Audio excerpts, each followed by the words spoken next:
Attorney Rufil Fernandez Banyok. Attorney Rufil Fernandez Banyok. Straight to the point. O karon, ania ang inyong anchorman. Sos veritatem sed pro veritate. Wa kitay mahimo aron sa pagpakigbatok sa kamatuoran, kundi aron sa pagdapig sa kamatuoran. Straight to the point. Luzon, Visayas ug Mindanao, Pilipinas ug sa katawhan kutob sa mabot sa tong Sibya sa tibuok kalibutan via internet. Maimbuntag og kumusta live gikan sa Queen City of the South, Cebu City, Philippines. Welcome nining atong tulumanon ug inyong tulumanon. Straight to the point. Kinigya po niyo boss kalagat sa kahanginan kasamang Rufil Fernandez Banyok. Mao'y padayon makiguban kaninyo nining laing adlaw sa atong pagpakigbisog. Adlaw karon mahigala nga Huwebes, Pitsa 9 na, buwan sa Oktubre, tuiga 2025. Straight to the point. Sa gihapon, natagantag pagtagad ang mga issues nga may labot ang lungsod. Nagbagang mga expose, nagunang mga reports. Din hilamang gihapon mga higala sa atong pagban-uban, nining atong tulumanon ug inyong tulumanon. Straight to the point. Naguna sa atong mga isgutanan karong buntaga mahigala. 11 nga nakala sa linog sa barangay Binabag, Dakbayan sa Bugo. Gilubong na kagahapon. Straight to the point. Labihan mahigala ka emosyonal, ang lugar dito mahigala sa barangay Binabag nga atong naadtuan. Ang napo giusa og lubong sa Corazon Cemetery, samtang ang usa sa laing lugar gilubong. Straight to the point. Ang imong ipon may gala ang mga lungon gitapad-tapad in taon mga suking tigpaminaw. Ato ni tagag pagtagad karon mga higala ato kuhaon ang report sa tumang kaubanan nga didto gyud atolos paglubong.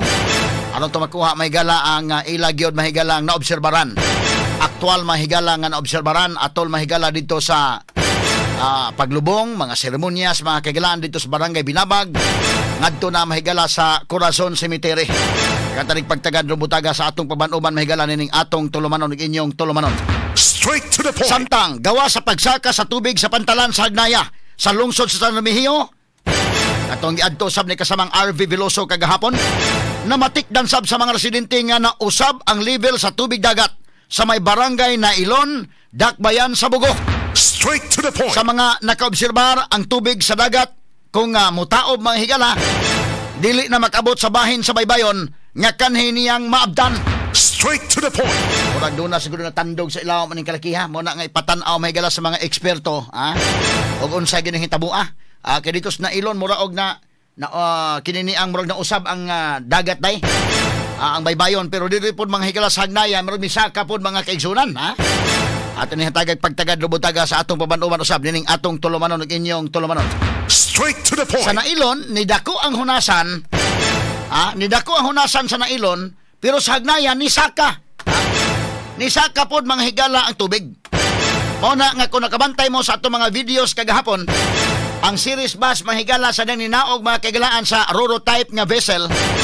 Doon na dagat diha mismo sa pantalan.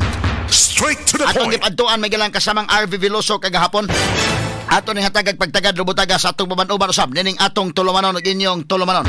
Straight to the point. Samtang Bugo City Health Office ni tala og pagtaas sa gidaghanon sa respiratory illness sama sa ubo, sipon ug hilanat sa usa mahigala ka semana human sa maong linog. Straight to the point. Tungod kini kay mga tao naa sa gawa sa ilang bahay, mga tulog subay sa nagpadayon nga mga aftershocks. Straight to the point. Tinuod gina mga sukintig paminaw dili lalim ang pag-adto sa may north area karon. Gumikan sa nagpadayon nga mga aftershocks o ikaw do na ka mga higalay mga anxiety medyo di gid malalim. Nga mura og kanana ang kusog ra ba kayo nga mga aftershocks no? Mo na mga higala nga ang mga tao dito matulog na lang mga higalaan sa mga tent kay murag tan-aw nila ma-safety. Ma-safety ang mga tents. Matugas gawas kay makuyawan ka mahigala mahugmakan kasi makugtugtog kasi umbay. Delikado kayo mga sukintig paminaw. Straight to the point. Una nga ni sa kasad ang matod pa respiratory illness dito sa maong lugar. Nakatanig pagtagad sab sa tumuan-uban mahigala nining atong tulumanon ug inyong tulumanon. Straight to the Samtang point. sa laing bahin Governor Pambari 4 ni Hulagway sa unang usa ka gatos ka adlaw sa iyang pagpangatungdanan sa Kapitolyo nga nagpakita og people-centered leadership human sa gipili sa 1.1 million nga mga Subuanon. Straight to the point. Ato sa nitagag pagtagad mga higala. Kay in fairness mga higala ang Governor Pambari 4. Pertigyod mga kagalaan nga paglihok ni Governor Pambari 4 sa unang adlaw hangtod mga higala sa Kada adlaw gyud wa pay 100 days mga kaigalaan. Unya grabe ang iyang test dayon mga sukitig paminaw. Kay limang kaning linog mahigala sa una pa lang niyang tuig unang termino. Bag-o pa lang wa pay 100 days. Ni ana mao sa mahigalas Bishop Abitoy anang adlaw nga gi-install siya isip Arzobispo sa Sugbo. September 30 pagkagabi linog. Mao na nga mga test ni sa ilang liderato ron. Sa natad mahigala sa panggobyerno o sa natad mahigala sa espirituhanong liderato ni Archbishop Abitoy. Kanang adlaw gyud no gi-install si Bishop Abitoy pagkabuntag nag-coverage ta mahigala sa cathedral pagkagabi linog. Straight to the point. Ato ni hatagag pagtagad mga kaigsunan. Si Governor Pambari 4 ang iya mga higalang paningkamot o mga lihok mga higala gikan sa day 1 dito sa Bugo medyo ang uban wa na ma-documented no kini ang daghan sa mga lihok mo na nga kini iyang Medias Kapitulyo o kinsa ning mga in charge diha nga do na gyud para ma-report sa mga tao unsay gihimo sa gobernador kay lahi man tong sa una nga naa magitik sunod-sunod nga kamera bisag magsayaw-sayaw lang na kamerahan sa lihok di malupigan si Pam pero sa pasikat medyo lupig da kanang mga paukya ba no na may uban nga mga adto mo pa picture lang si Governor pa mo adto mo lihok man gyud niya murag nakuwang ang picture mo ni kalainan dakin ha daghang lihok nakuwangan ang mga pictures kadto sa una kay daghan mga pictures bahala wa maglihok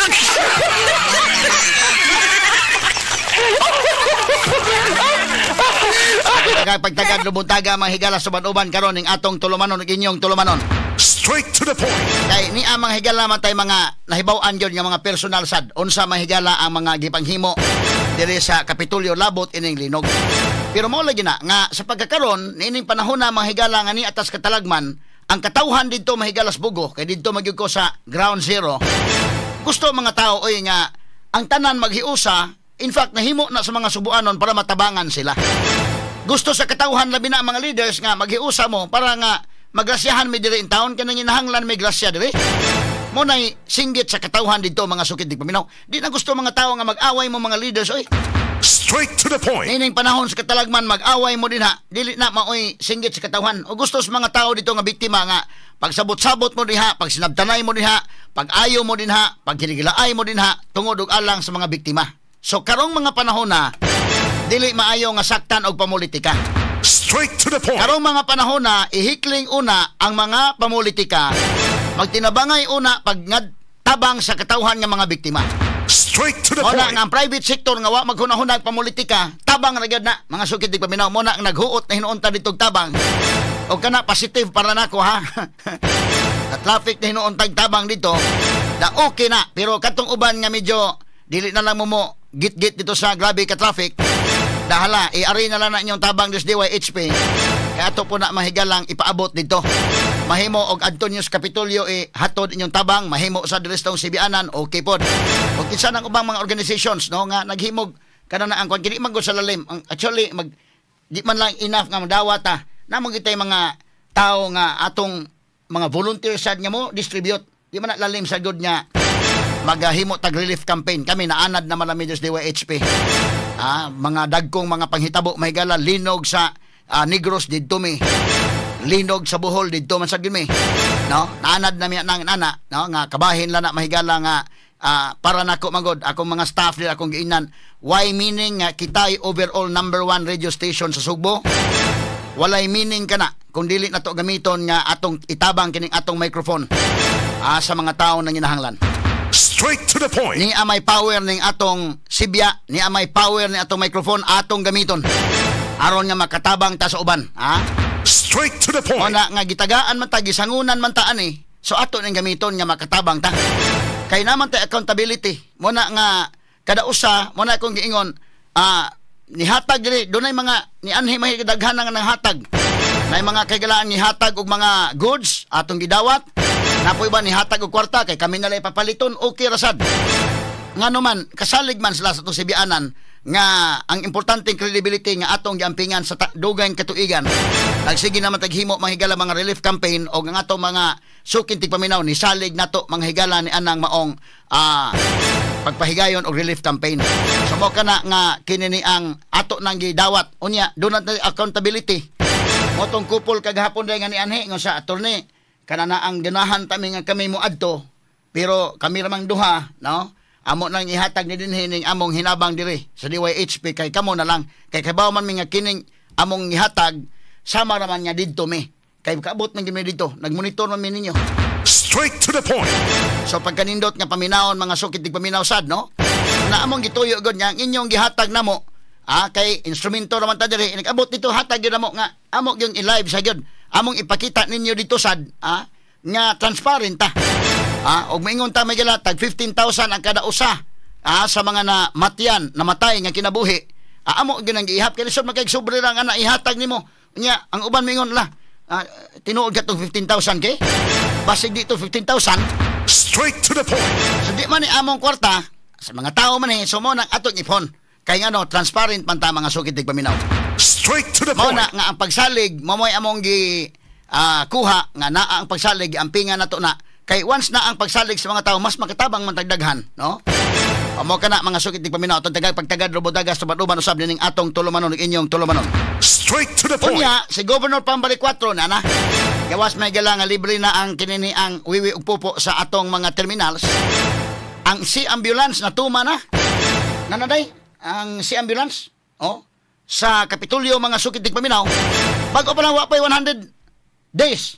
Pero nanay si ambulance nga kadtong mga problema dito sa mga isla matabok na gyud, no?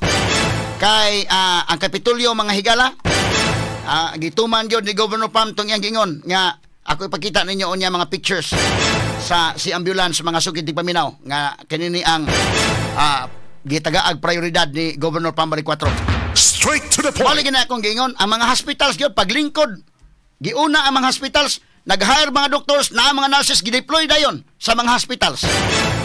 Mo na ready ang hospitals bugudaan na ready na. Paglinog mga higala di nakaatiman. Nakaatiman sila. Ni-augment lang itong mga doctors at pasalamatan itong UC Medical Center na UC Med. Nibati sa sila nga okay, padadaan itong mga doctors dugang dito. Pero ang mga equipment o ang mga nurses, ang mga doctors, na-ready siya ba? Before na hitabo may gala ang linog. Mao na nga, usa na nga pasalamatan kung kamao kamutan-aw nga, salamat gubha, nga na-ready na daan eh. Pero doon na may mga tao nga, muliti ka gido, agi mas na makita nga, sakto por bida. Mo na nga kining ako ning paminaw ni Kalunis pohon basing mo deliver paglain nga privilege speech to si Tining Martinez at no paminaw niya privilege speech mo na ning og ning deliver pagka privilege speech nga nanawagan unta ka nga kami biktima mi dito sa Bugo. Salamat sa mga subuanon nga nitabang unya kun na pumitabang padayon pa ming manginahanglan gyud taon, no? Ina na. Unya mas nindot pang paminawon. Kay dili maayo ron nga mag-away ang ato mga officials ron. Kinahanglan maghiusa mo. Kay alang sa mga biktima. Lahi man iyang speech may gala nangita man sa provincial government. Asa ang provincial government murasag. Nya kay umangutana kag asa. Pangutana mo kagalingon kay apil man ka kabahin man ka sa provincial government. Kabahin ka sa provincial government kay board member man ka. Sa postining. Unya mangutana ka asang gobernador dito na wa pa mo. First day pa lang pagka kilom-kilom sa adlaw dito ng gobernador. In fairness sa maigsoon dito kita sa ko. Mayor Miguel. In fairness ba ikaw wa ka kita dito. Dili na kakitan sa Kapitolyo, deliver na kag speech nga nangaway ka.